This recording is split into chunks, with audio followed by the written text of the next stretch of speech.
That's a lot better. Some coffee. Not as hot as it was, but anyway. And also Quaker instant oats. So I cover myself in mud. You will see this. At several times where I went arse over tit last night, walking along the Seven Sisters. I was a bit confused because I know this place is Cuckmere Haven, and Seven Sisters I think of like, well, there's a Seven Sisters in Kent, but also Seven Sisters, like I think Stones, but actually it's each of the undulations I was going across, the uppy downies, and one of those, yeah, I went down twice in quick succession, and I camped on one of those Seven Sisters. Sounds a bit dodgy. Last night, right on the headland, which was super windy and rather cold. I wouldn't recommend. It's about an hour after dawn, although I started walking before dawn, just to get off that headland, and just get somewhere that's a bit more sheltered. This is Cuckmere Haven. I will show you. This is the view. This is my breakfast view.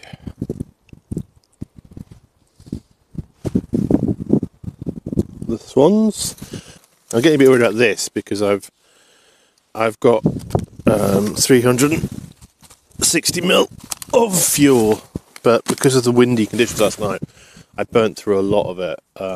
Obviously not massive amount, but it's hard to. With a bottle like that, it's hard to actually see where you are in it. I usually use these little bottles, which you can see, whereas this case, yeah, it's an opaque bottle. It makes it difficult, but I can always get some meth somewhere. I'd rather not. I can do that if I have to. But yeah, I didn't get bothered last night, apart from the wind. A rough night. And I'm still not sure about that mattress. I don't think it's R5.8, that mattress. I think it is actually, I don't know, 2, 3. It feels colder. It's hard to test because I'd have to bring both mattresses, but it feels colder than my R4 Thermarest, so that's a bit weird.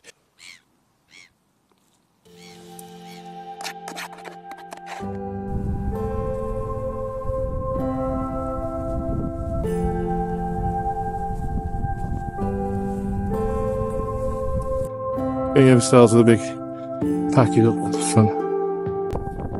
Yeah, I don't want to do this whole high cold business. You don't plant too much stuff, but today you need all the things, all the things.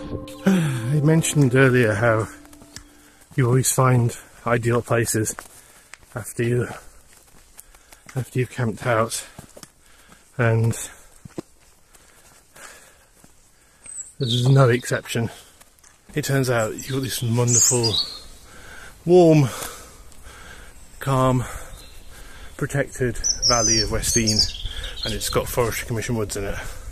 That would have been perfect, but it was just about 2-3 miles from where I was, and it was dark, so I just spoke to someone who asked me what I was doing, and I was a bit cagey, and he was like, "Are you camping out?" Yeah, I spent it on Seven Sisters, and he's like, "Why? You could have camped here." And it's like, yeah, I know. Well, I didn't know about it. I think Alfriston Wood, I kind of knew about Alfriston Wood, which is further along. I think that's also Forestry Commission. Only places like here, which are all wonderful and leaky and protected, and you've got all of that wood there. Would have been perfect if I'd known about it, but I didn't, so I had a cold night in the cliffs. I just ran out of light, and I was like, should I head inland? But it's like stumbling around in the dark. Although I did visit the Cuckmere Haven area. I visited and I knew there was a bus. There's this big visitor centre now, and cafe and stuff. Pretty sure that wasn't there back then. I decided to take a detour. It's not really a detour actually, because one of the confusing things is there's 2 South Downs Way at this point up to Alfriston. There is an inland route, and then there is a scenic route along the coast from Beachy Head. So I'm actually walked up the Chapel Hill Road from Litlington, where I had a lovely sandwich and mocha at the Cadence there. Interesting, the woman there didn't know about the water situation further up the path, even though a sign like a metre away from her told you that there was water at various farms. So there is water. Litlington, where I am now. West Dean Farm. Truly Hill.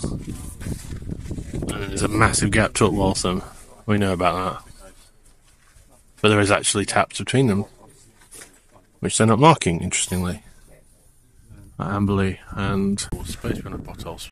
And there is one at Washington. So, interesting. Yeah, that was bizarre.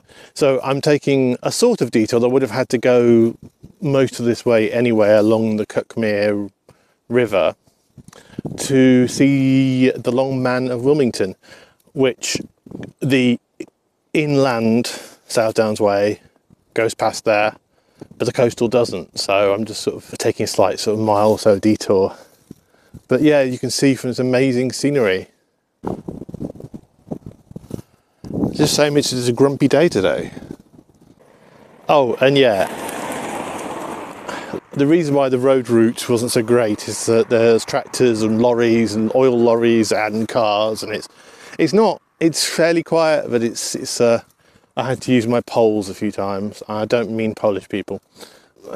It's amazing how those people with those expensive Mercedes and those expensive 4x4s get really less confident about trying to push you into the verge and almost knock you over when their expensive paint job might be ruined. It's funny that. Try and get across this road without being run over. I really don't bother to look. Yeah, it's slightly confusing. The inland route seems to be more bridle way, more bike friendly, which is the reason why Cadence was in Litlington, because I was a bit confused. It was like, I saw the sign going off to the left, South Downs Way. I said, oh, but I thought the Cadence was near the South Downs Way. It's near the other one. Long Man of Wilmington, 72 metres tall. They've actually said 16th century figure. Watches from Windover Hills. Yeah, he's been graffitied many times and had many people, do things, climate change, masks, all that kind of things. But originally thought to be, an old thing, but recent research has shown it's probably 1600s, 17th century. There was a mania for doing chalk figures, and I saw one on the way here near West Dean, so there's a white horse on there as well. But those who were following my previous adventures that weren't filmed, but on my blog, tjbaker.co.uk, would know about the fact that I did drawings of the Cern Abbas. So I'm kind of making this a bit of a thing, and that's the one with the big willy giant. And it's amazing how many school kids were there sort of giggling away at the willy. And one word for chalk mud, not like clay.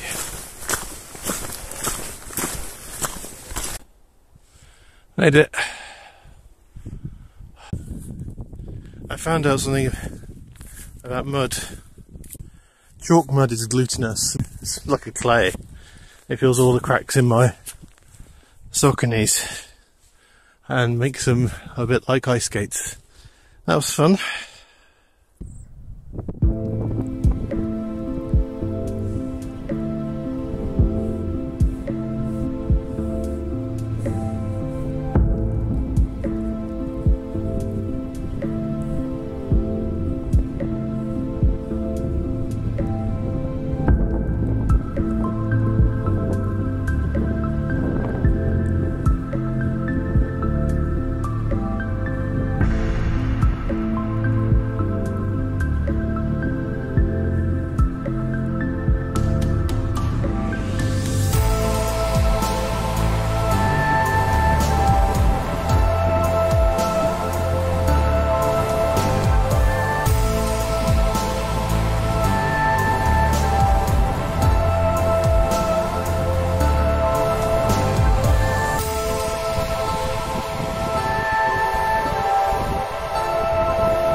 There we are. The Long Man of Wilmington. Very quick. It's so freezing, and I need to get on with my walking. But yes, that's brush and brush pen and water brush and TG1 tentacle can. It's hard to actually express the sort of the lines, the white lines and the green, really. But yeah, a lot of fun with the water. Yeah. Trying to express the hillside and the foliage. And I'm freezing, so that's it for today. Do you hope we're not walking up that hill? I bet we are. I almost guarantee. It seems to be the south way. This point is following ridge lines. Longbear Barrow. That's one of the places I was heading for. 6,000 years old, maybe. 2,400 BCE. But we'll see if we can camp here. Now I'm sort of desperately looking for a campsite. All set up for the night. I'm actually at a place called Peep. There's actually people in the campsite as well. I've been seen by a few dog walkers, so it's not good. But one of them said, "Oh, good campsite." The other one, the dog came and barked at me, and I didn't know what to do. Really, I'm not supposed to be here. I don't know if you can see the gloaming in the distance. Yes, I'm sitting on this concrete slab because I'm actually I don't know if it's a World War II thing. I'm in this dip next to a World War II looking slab. Yeah, I'm actually having to defrost the olive oil because it's frozen. It's gone all sort of fairly solid. That's how cold it is. So I'm just simmering the pasta. It's very gentle, the simmering flame, but very fuel effective. I'm getting very worried about how much is in here, really. But we've got the parmesan, we've got the olive oil, and we've got some of my homemade jerky and some cabonashi. Very ambient here, very beautiful.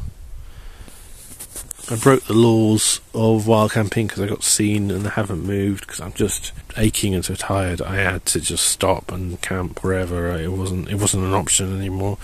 I was aiming for File Beacon. I just couldn't make it. Both my shoulders were aching and I was like, I just can't do this.